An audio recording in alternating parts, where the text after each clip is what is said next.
Hello guys, and welcome back to my YouTube channel. If you're new to my channel, hello and welcome to my channel. My name is Summer. So I'm just going to quickly read this to you guys, right? And then I'm going to say what I want to say.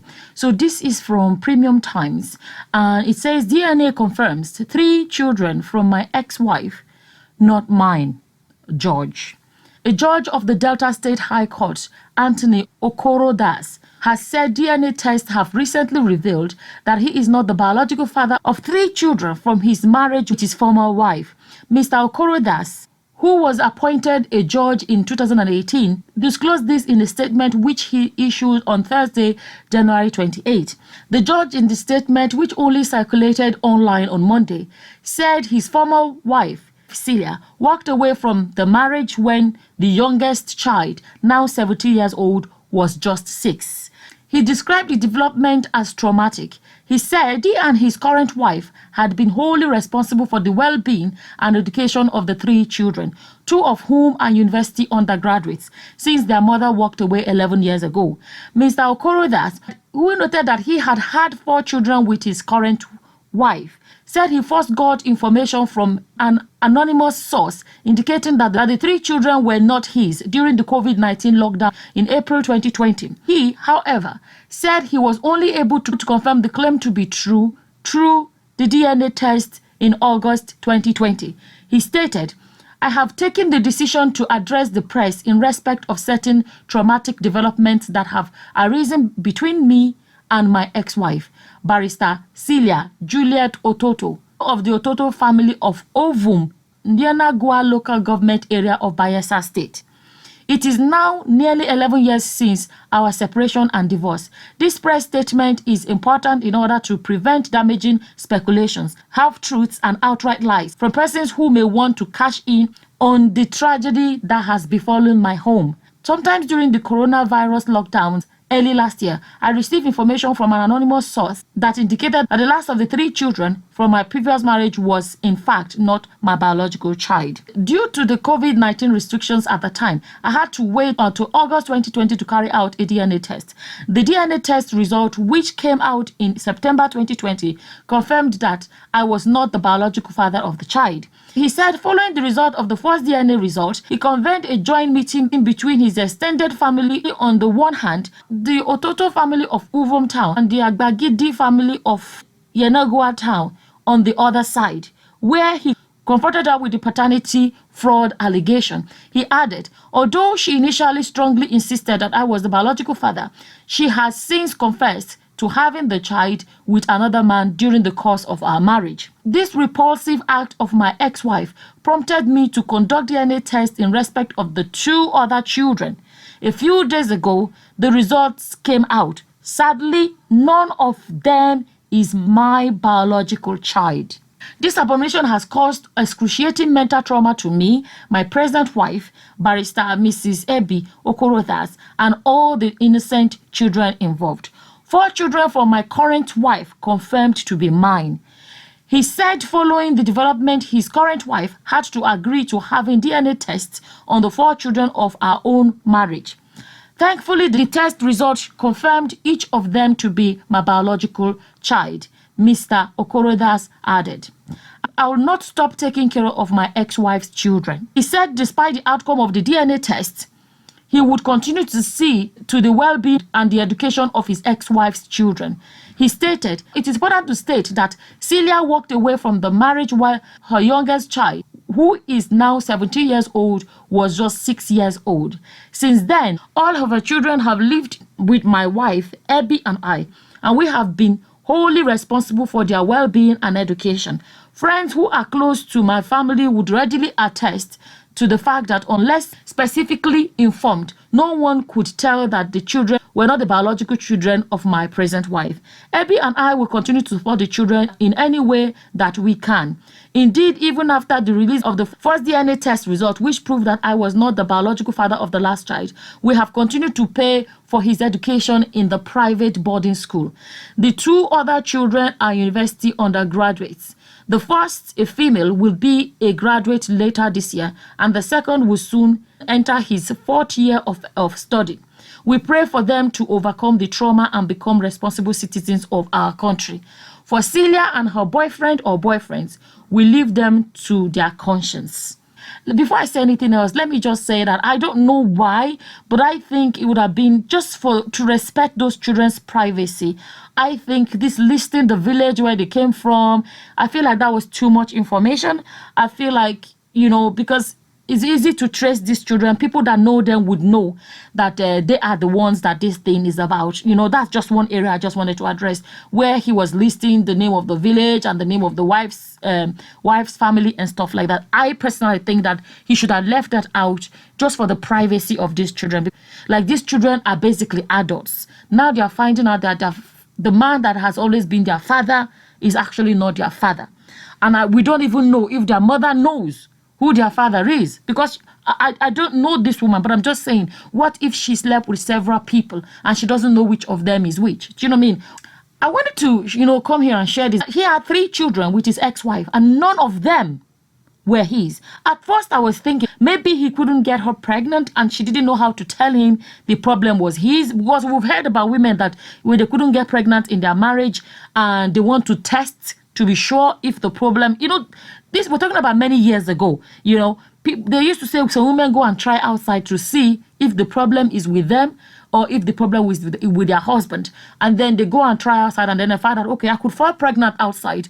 So it's not my problem, it's my husband's problem. Some of them want to cover for the man and they feel like they're protecting the man, and then they keep, I'm not justifying that, but I'm trying to understand what kind of reasoning would make a woman go out there, bring first child from outside, second one from outside, and the third one from outside. But when the man now said that his current wife has 4 children for him and he has done DNA tests and all those 4 children are his. So the man had no problem with having babies. We've spent so much time and effort and energy addressing men going out there to, father children outside.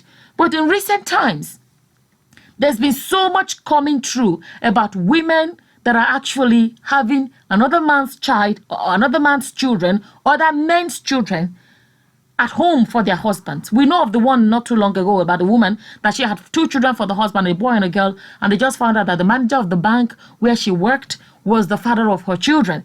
That was the news that was going around anyways. And then this one. On the other hand, the current wife is definitely very understanding, of the fact that he wanted to do DNA test, because let me tell you, that is enough to mess with a man's head to say, how am I even sure? What is even real anymore? If my children that I've raised all these years are actually not mine, is there anything real in the world anymore? Do you know what that is? He would have been having so much doubt. So it won't be surprising if he wanted to say, let me actually test these other children to be sure they are mine. And it's nice to see from what he wrote that woman his current wife was understanding enough to say, be approving of the fact that he wanted to do tests for these other children. We have spent so much time talking about men being unfaithful for such a long time, but I think now paternity test is beginning to prove that a lot of women are unfaithful as well. Like, a lot of women are unfaithful as well. And then it makes you think about, what about the time when there were no DNAs? A lot of men must have raised children that were not theirs.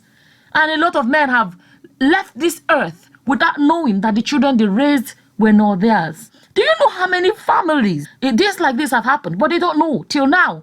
And they have grandchildren and whatever, not knowing that these children are not biologically connected to them.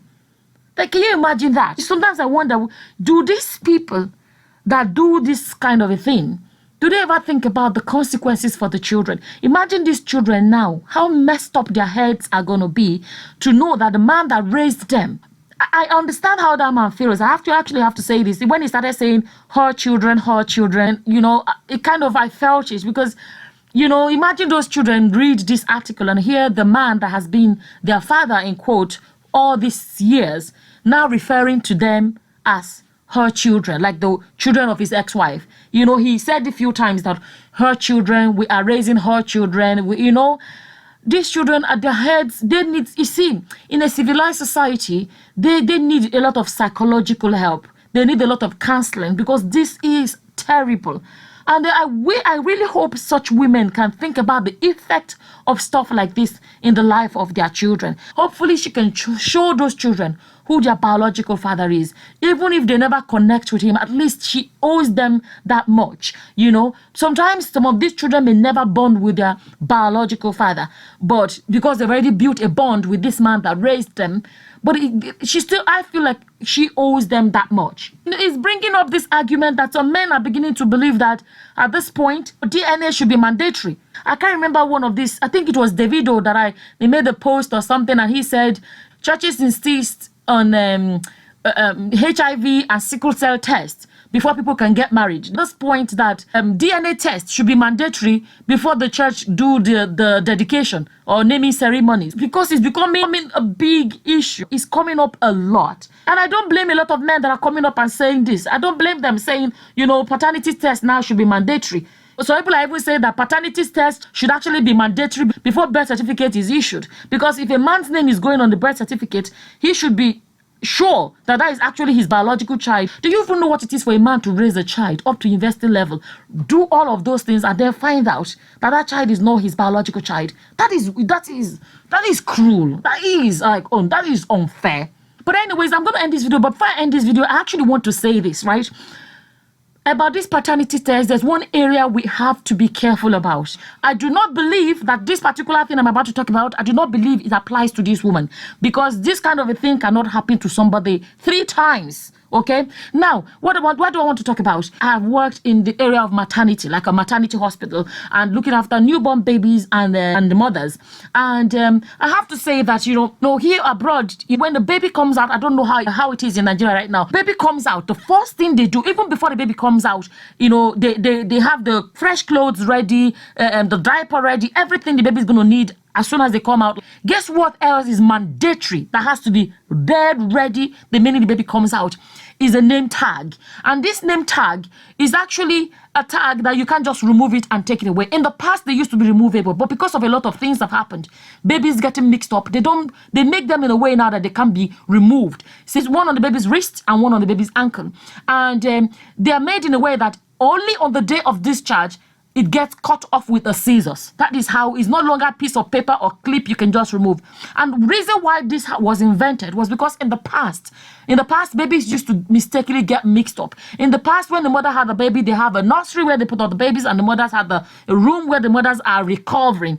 But after years and decades, baby getting mixed up in the nursery, that was changed, where mothers and babies are no longer allowed to be separated at all, so that a mother can look at her baby and recognize her baby and know that's my baby. So when she's leaving the hospital, she knows that that's her child. Because why I'm saying this is this: when somebody goes and does a paternity test and they say that the man is not the father, sometimes DNA should also be done for the mother, because there's been cases where babies were swapped in the hospital. Like I said, it does not apply to this woman because it couldn't have happened to this woman 3 times. You know, what are the chances of this happening to one woman 3 times? But I'm just saying this for any other person that it may end up happening. There was a particular case where a DNA test was done and the father was not the father of the child. And the woman swore and said, I know who the father of my child is. Long story short, they ended up doing DNA on the woman. And then they found out that she as well is not the mother of that child. Long story short, it happens to be that in the hospital, the babies were swapped. Mistakenly, there was a swap. They ended up finding their own child and all of those things. But I'm just saying this because if anybody watching this, people should bear that in mind as well, that sometimes DNA may prove that the man is not the father of the child, and at the same time, it actually can mean that the mother is actually not the mother of the child. This accident sometimes happen. It's happened in the past where babies get mistakenly mixed up. There's so many stories like that. There was even a case where a couple had twins, identical twins. Somehow their twins were swapped. They ended up swapping these twins. They swapped these twins that the other identical twin was swapped with the other identical twin. They mistakenly first stumbled on each other. I'll put a link. You guys can watch this video. You know, it will shock you how much mistakes do happen in hospitals. Because now I think a lot of men are going to be going crazy about the need for DNA. But I thought it would be important to actually emphasize that sometimes this kind of mix-up can happen where the child actually does not belong to any of the two of them. Anyways, I saw that and I wanted to come and share it. I don't know. It's really sad, to be honest with you. It's sad for this man and his children. I still feel like I can call them his children because he's raised them. He may not be their biological father, but that is their dad, the only father they know. And mentally, emotionally, psychologically, it's not easy to disconnect from a man that has raised you. A man that has raised you and the only father that you know. At the end of the day, I think we just have to pray for him, healing for the man and his children, because this is very, damaging. This can be very emotionally damaging. I saw that and I wanted to come and share with you guys. Do you think that paternity tests should become mandatory? That every single person that has a baby, regardless of if there was trust in the relationship or whatever, and do you think that paternity tests should become mandatory even before the birth certificates are issued? As always, whatever your opinions are, feel free to leave them in the comment section below. And with that, I'm going to say thank you for watching. Until the next time, guys. Bye-bye. Bye.